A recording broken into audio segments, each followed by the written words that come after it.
ಬೆಂಗಳೂರಿನಲ್ಲಿ ಕೆಲವರು ವಿದ್ಯಾರ್ಥಿನಿಯರಿಗೆ ಕಾಲರಾ, ರಾಮನವಮಿ ಅಲ್ಲಿ ಪಾನಕ ಸೇವಿಸಿದವರಿಗೆ ವಾಂತಿ ಭೇದಿ, ಹೀಗೆ ನಾವು ಸುದ್ದಿ ಪತ್ರಿಕೆಗಳಲ್ಲಿ ಪೇಪರ್ಗಳಲ್ಲಿ ಓದ್ತಾ ಇದ್ವಿ, ನ್ಯೂಸಲ್ಲಿ ನೋಡ್ತಿದ್ವಿ. ಅದು ಕಾಲರಾ ಅಂತ ಖಚಿತವಾಗಿ ಗೊತ್ತಾಗಬೇಕಾದ್ರೆ ಆಗ ಅವರ ಮಲ ಪರೀಕ್ಷೆ ಮಾಡಬೇಕು. ಮಲ ಪರೀಕ್ಷೆ ಮಾಡಿ ಅದು ಕಾಲರಾ ಅಂತ ಖಚಿತ ಆದ ಮೇಲೆ ಅದು ಕಾಲರಾ. ಕೆಲವು ದಶಕಗಳ ಹಿಂದೆ ವಿಬ್ರಿಯೋ ಕಾಲರಾ, ಅದದು classical vibrio, classical CLASSICAL, classical vibrio VIBRO. ಇದು ಭಾಳ ಭೀಕರವಾಗಿ ನಮ್ಮ ದೇಶದಲ್ಲಿ ಪಿಡುಗು ಅಂದರೆ ಸಿಡುಬು, ಪ್ಲೇಗು, ಕಾಲರಾ, ಇದರಿಂದ ಲಕ್ಷಾಂತರ ಮಂದಿ ಸಾವಿಗೀಡಾದರು. ಇದರೊಳಗೆ ಪಶ್ಚಿಮ ಬಂಗಾಳದಲ್ಲಿ ಹೀಗೆ ನಾವು ಆ ಒಂದು ಭೀಕರ ವಾಂತಿ ಭೇದಿ, ಅದರಿಂದ ಎಷ್ಟೊಂದು ಜನ ಮರಣ ಹೊಂದಿದರು. ಇವೆಲ್ಲ ಸುದ್ದಿ ನಾವು ಆಗಾಗ ನಾವು ಕೇಳ್ತಾ ಇರ್ತೀವಿ.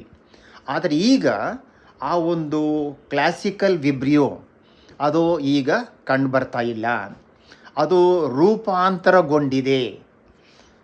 ಅದು ಕ್ಲಾಸಿಕಲ್ ವಿಬ್ರಿಯೋ ಅಂದರೆ ಹೇಗಿರ್ತಿತ್ತು ಅಂತಂದರೆ, ಒಂದ್ಸಲ ಭಳ್ಳಂತ ವಾಂತಿ ಮಾಡಿದ್ರೆ ಇಡೀ ರೂಮೆಲ್ಲ ವಾಂತಿ ಆಗಿಬಿಡ್ತಿತ್ತು, ತಿಳಿಯಾದಿ ವಾಂತಿ.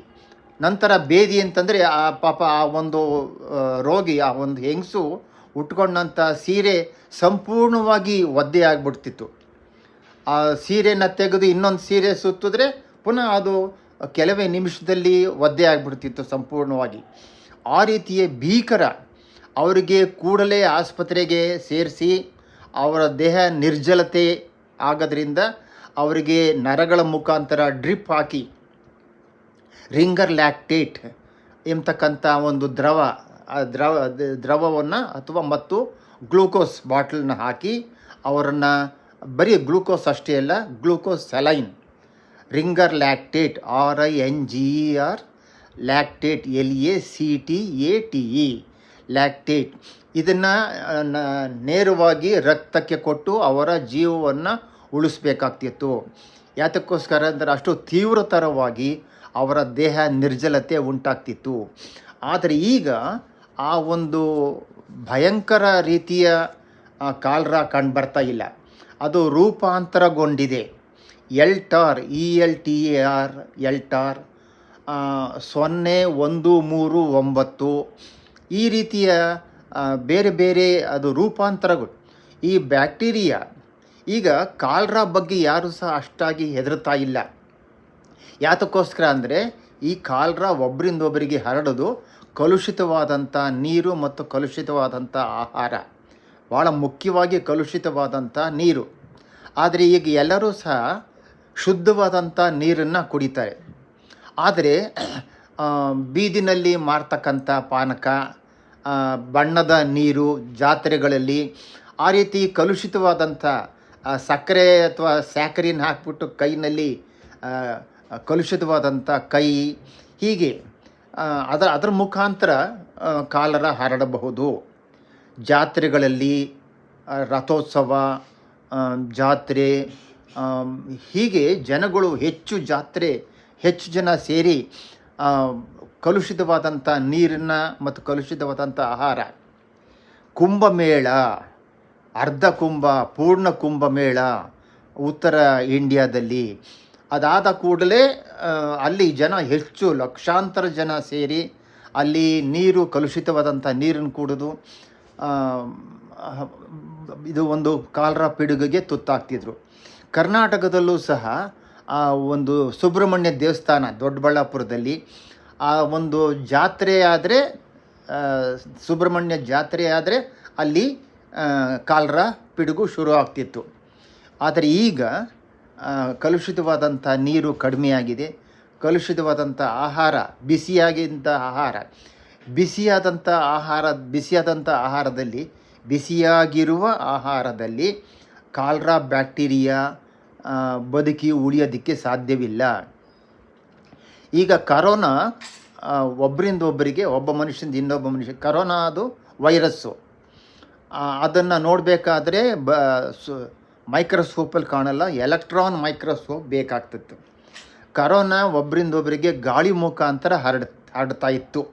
ಈಗ ಕರೋನಾ ಇಲ್ಲ, ಯಾಕಂದರೆ ಲಸಿಕೆ, ಅದಕ್ಕೆ ವ್ಯಾಕ್ಸಿನ್ ಎಲ್ಲ ಕೊಟ್ಟು ಮತ್ತು ಕರೋನಾ ರೋಗಿಗಳಿಗೆ ಆದಷ್ಟು ಬೇಗನೆ ಟ್ರೀಟ್ಮೆಂಟ್ ಕೊಟ್ಟು ಈಗ ಸಂಪೂರ್ಣವಾಗಿ ಕರೋನಾ ಕಾಯಿಲೆ ಹತೋಟಿನಲ್ಲಿದೆ. ಕಾಲ್ರಾನ ಜನ ಅಷ್ಟಾಗಿ ಹೆದರೋದಿಲ್ಲ. ಯಾತಕ್ಕೋಸ್ಕರ ಅಂದರೆ ಕಾಲ್ರಾ ಗಾಳಿ ಮುಖಾಂತರ ಹರಡೋದಿಲ್ಲ, ಕಲುಷಿತವಾದಂಥ ನೀರಿನ ಮುಖಾಂತರ ಹರಡುತ್ತೆ. ಈ ಕಾಲ್ರಾ ಬ್ಯಾಕ್ಟೀರಿಯಾ ಮೃದು ಪದರದಲ್ಲಿ ಅದು ವೃದ್ಧಿಯಾಗುವಾಗ ಒಂದು ತೀಕ್ಷ್ಣವಾದಂಥ ಒಂದು ವಿಷವನ್ನು ಉತ್ಪತ್ತಿ ಮಾಡಿ ನೀರಿನಂಶ, ಕರುಳಿನಿಂದ ನೀರಿನಂಶ ಹೊರ ಹೋಗುತ್ತೆ.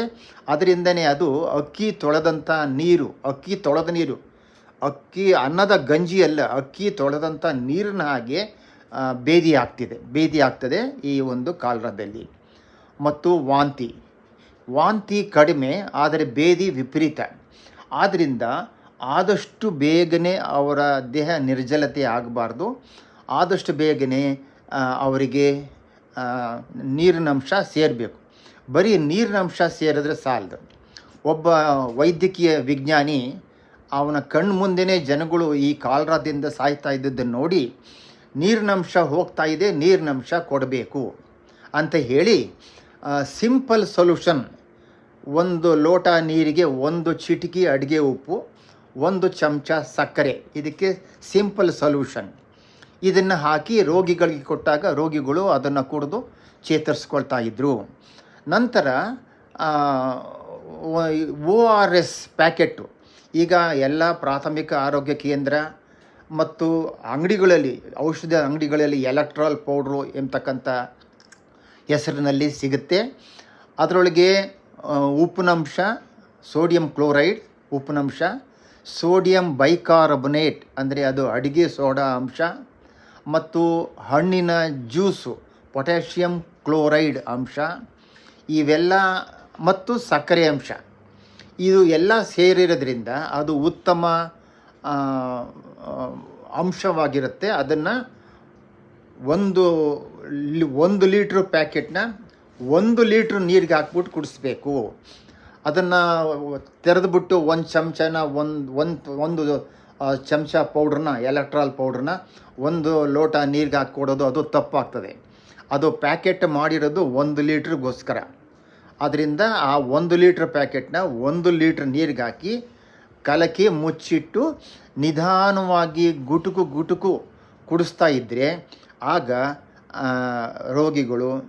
ರೋಗಿಗಳ ದೇಹದಲ್ಲಿ ನಿರ್ಜಲತೆ ಉಂಟಾಗೋದಿಲ್ಲ.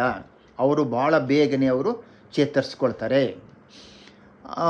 ಇದು ಆದಷ್ಟು ಬೇಗನೆ ಈಗ ಕಾಲ್ರಾ ಬ್ಯಾಕ್ಟೀರಿಯಾ, ಅದಕ್ಕೆ ರೋಗಿಗಳಿಗೆ ಆ್ಯಂಟಿಬಯೋಟಿಕ್ ಕೊಟ್ಟು ಅವರು ವಾಹಕರಾಗಬಾರದು.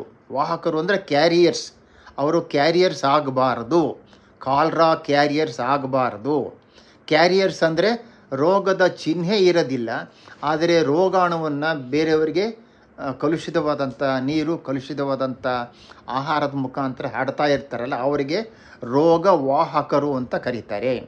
ಅವರಿಗೆ ನಾವು ಆದಷ್ಟು ಬೇಗನೆ ಆ್ಯಂಟಿಬಯೋಟಿಕ್ಕು, ಟೆಟ್ರಾಸೈಕ್ಲಿನ್ನು ಮತ್ತು ಬೇರೆ ಆ್ಯಂಟಿಬಯೋಟಿಕ್ಸ್ ಕೊಟ್ಟು ಅವರಿಗೆ ಅವರು ರೋಗಾಣುವನ್ನು ಹರಡಬಾರದು, ಆ ರೀತಿ ನೋಡ್ಕೊಳ್ತಾರೆ. ಮತ್ತು ಎಲ್ಲರೂ ಸಹ ಆಹಾರ ಬಡ್ಸೋಕ್ಕೆ ಮುಂಚಿತವಾಗಿ, ಆಹಾರ ಸೇವಿಸೋಕ್ಕೆ ಮುಂಚಿತವಾಗಿ ಚೆನ್ನಾಗಿ ಸೋಪ್ ಹಾಕಿ ಕೈ ತೊಳ್ಕೊಳ್ಬೇಕು. ಮಲ ವಿಸರ್ಜನೆ ಮಾಡಿದ ಮೇಲೆ ಚೆನ್ನಾಗಿ, ಮಲಮೂತ್ರ ವಿಸರ್ಜನೆ ಮಾಡಿದ ಮೇಲೆ ಚೆನ್ನಾಗಿ ಸೋಪ್ ಹಾಕಿ ಕೈ ತೊಳ್ಕೊಳ್ಬೇಕು. ಶುದ್ಧವಾದಂಥ ನೀರನ್ನು ಕುಡಿಬೇಕು.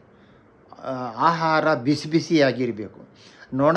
ಆಹಾರದ ಮೇಲೆ ನೊಣ ಕೂಡದಂತೆ, ಯಾಕಂದರೆ ನೊಣ ಸಹ ಕಾಲ್ರಾವನ್ನು ಒಂದು ಜಾಗದಿಂದ ಇನ್ನೊಂದು ಜಾಗಕ್ಕೆ ಹರಡಬಹುದು.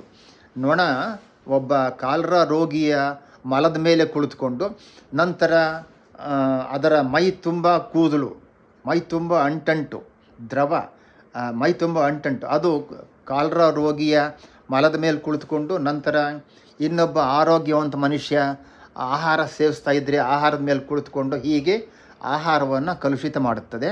ಆದ್ದರಿಂದ ನಾವು ಬಿಸಿ ಬಿಸಿಯಾಗಿರ್ತಕ್ಕಂಥ ಆಹಾರವನ್ನು ಸೇವಿಸಬೇಕು, ನೊಣ ಕೂಡದಂತೆ ಆಹಾರವನ್ನು ಮುಚ್ಚಿಡಬೇಕು. ಎಲ್ಲರಿಗೂ ಸಹ ಕಾಲ್ರಾ ವ್ಯಾಕ್ಸಿನ್ ಕೊಡಬೇಕು ಅಂತ ಮಾಡೋದಕ್ಕಾಗಲ್ಲ. ಈಗ ಟ್ರಿಪಲ್ ಆ್ಯಂಟಿಜನ್ನು, ಪೋಲಿಯೋ ಡ್ರಾಪ್ಸ್ ಥರ ಎಲ್ಲರಿಗೂ ಕೊಡೋದಕ್ಕೆ ಅದು ವೈದ್ಯಕೀಯ ಅಂಶ ಅಲ್ಲ, ಅದು ವಿಜ್ಞಾನವಲ್ಲ, ಎಲ್ರಿಗೂ ಕೊಡೋಕ್ಕಾಗಲ್ಲ. ಕೆಲವು ಈಗ ಯಾರಿಗೋ ಒಂದಷ್ಟು ಜನಕ್ಕೆ ಕಾಲ್ರಾ ಚಿಹ್ನೆಗಳು ಬರ್ತಾಯಿದ್ರೆ ಅವರಿಗೆ ಮತ್ತು ಸುತ್ತಮುತ್ತ ಅವರ ಕುಟುಂಬ ವರ್ಗದವರಿಗೆ ಕಾಲ್ರಾ ವ್ಯಾಕ್ಸಿನನ್ನು ಕೊಡಬೇಕಾಗತ್ತೆ. ಕಾಲ್ರಾ ವ್ಯಾಕ್ಸಿನ್ ಎಷ್ಟರ ಮಟ್ಟಿಗೆ ಅದು ಫಲಕಾರಿ, ರೋಗ ಬಾರದ ಹಾಗೆ ತಡೆಗಟ್ಟುತ್ತೆ ಅನ್ನೋದು ಸಹ ವೈದ್ಯರಲ್ಲಿ ಒಂದು ಭಿನ್ನಾಭಿಪ್ರಾಯ ಇದೆ. ಇಷ್ಟೆಲ್ಲ ಬಹಳ ಸಂಕ್ಷಿಪ್ತವಾಗಿ ಕಾಲ್ರಾ ಬಗ್ಗೆ ಹೇಳಿದ ಮೇಲೆ ಈ ತಿಳಿದಂಥ ವಿಚಾರವನ್ನು ದಯವಿಟ್ಟು ಬೇರೆಯವ್ರಿಗೂ ತಿಳಿಸಬೇಕು. ಸರ್ವೇ ಜನ ಸುಖಿನೋ ಭವಂತು, ಸರ್ವೇ ಜನ ಸ್ವಸ್ತಿ ಭವಂತು. ನಮಸ್ಕಾರ.